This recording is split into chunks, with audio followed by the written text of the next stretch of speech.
साथियों, हमारा उद्देश्य भारत में इंडस वैली की सभ्यता का प्रचार और प्रसार है।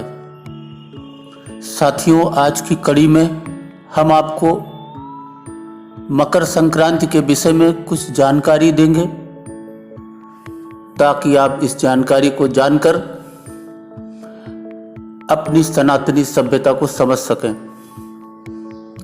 साथियों, मकर संक्रांति हिंदुओं का प्रमुख पर्व है।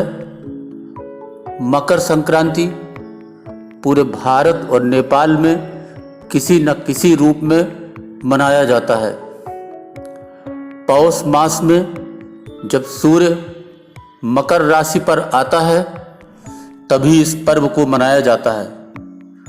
वर्तमान शताब्दी में यह त्यौहार जनवरी माह के 14वें या 15वें दिन ही पड़ता है।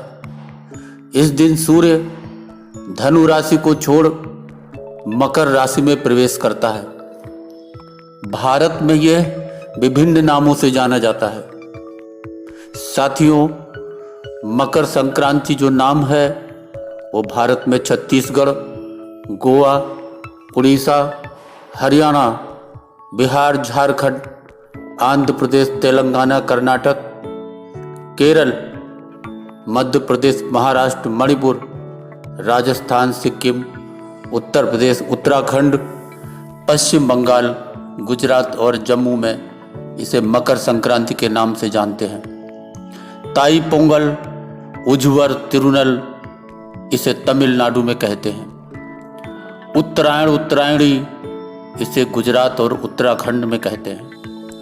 माघी हरियाणा, हिमाचल प्रदेश और पंजाब में, तो भोगाली बिहू असम में। शिशुर संक्रांति के नाम से इसे कश्मीर घाटी में जानते हैं। खिचड़ी के नाम से इसे उत्तर प्रदेश और पश्चिम बिहार में।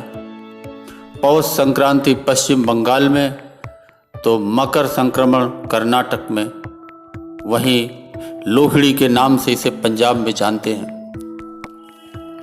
साथियों, उत्तर प्रदेश में ये मुख्य रूप से दान का पर्व है।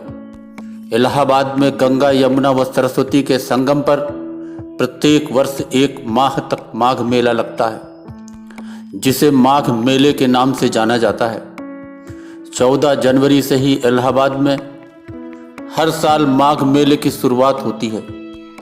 14 दिसंबर से 14 जनवरी तक का समय खर मास के नाम से जाना जाता है। एक समय था जब उत्तर भारत में 14 दिसंबर से 14 जनवरी तक पूरे 1 महीने किसी भी अच्छे काम को अंजाम भी नहीं दिया जाता था। मसलन शादी ब्याह नहीं किए जाते थे। ऐसा विश्वास है कि जनवरी 14 यानी मकर संक्रांति से पृथ्वी पर अच्छे दिनों की शुरुआत होती है। माघ मेले का पहला स्नान मकर संक्रांति से शुरू होकर शिवरात्रि के आखिरी स्नान तक चलता है। संक्रांति के दिन स्नान के बाद दान देने की भी परंपरा है। इस दिन गंगा स्नान करके तिल के मिष्ठान आदि को पूज्य व्यक्तियों को दान के रूप में दिया जाता है। इस पर्व पर क्षेत्र में गंगा एवं रामगंगा जैसी नदियों और भी बड़ी बड़ी पवित्र नदियों में मेले लगते हैं। समूचे उत्तर प्रदेश में इस व्रत को खिचड़ी के नाम से जाना जाता है तथा इस दिन खिचड़ी खाने एवं खिचड़ी दान देने का अत्यधिक महत्व होता है। साथियों, भारत देश उत्तरी गोलार्ध में स्थित है।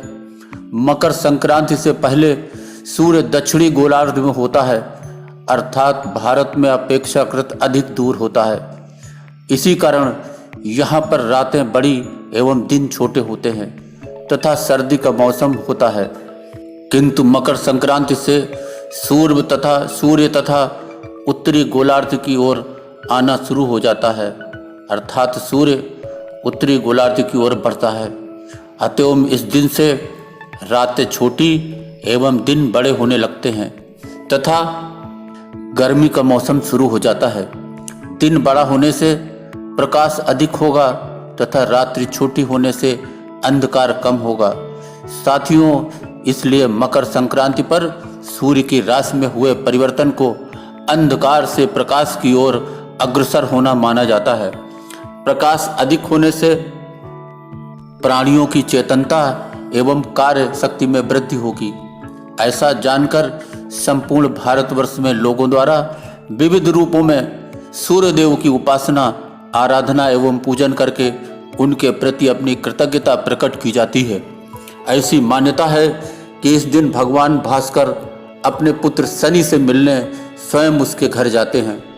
चूंकि शनि मकर राशि के स्वामी है, अतः इस दिन को मकर संक्रांति के नाम से जाना जाता है।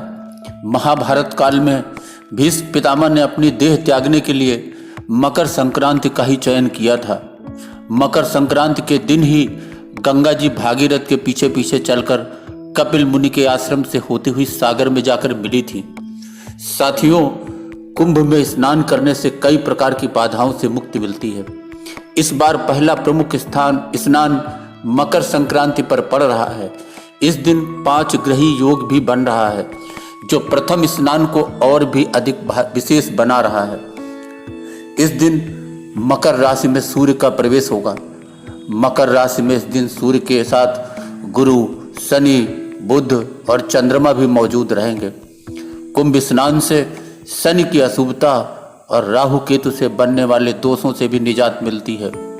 कुंभ में स्नान, दान और पूजा, इस तरह से जीवन में सुख और समृद्धि, शांति आती है। कुंभ मेला में इस बार 6 प्रमुख स्नान है।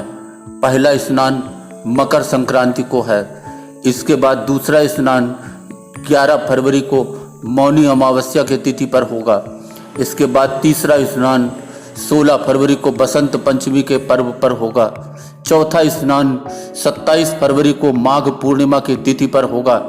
पांचवा स्नान 13 अप्रैल चैत्र शुक्ल प्रतिपदा, इस दिन हिंदी नव वर्ष का भी आरंभ होगा। छठा प्रमुख स्थान 21 अप्रैल को रामनवमी के दिन होगा। साथियों, हमारा उद्देश्य इस सनातन सभ्यता को बनाए रखना और आपको अपने व्रत, त्योहार और स्नान आदि की जानकारी देना है, ताकि आप इस कृत्य को करते समय पूर्ण रूप से अपने इस सिद्धांत को, अपनी बातों को, अपने संस्कार को, अपने सभ्यता को समझ सकें। साथियों, अभी के लिए बस इतना ही। धन्यवाद।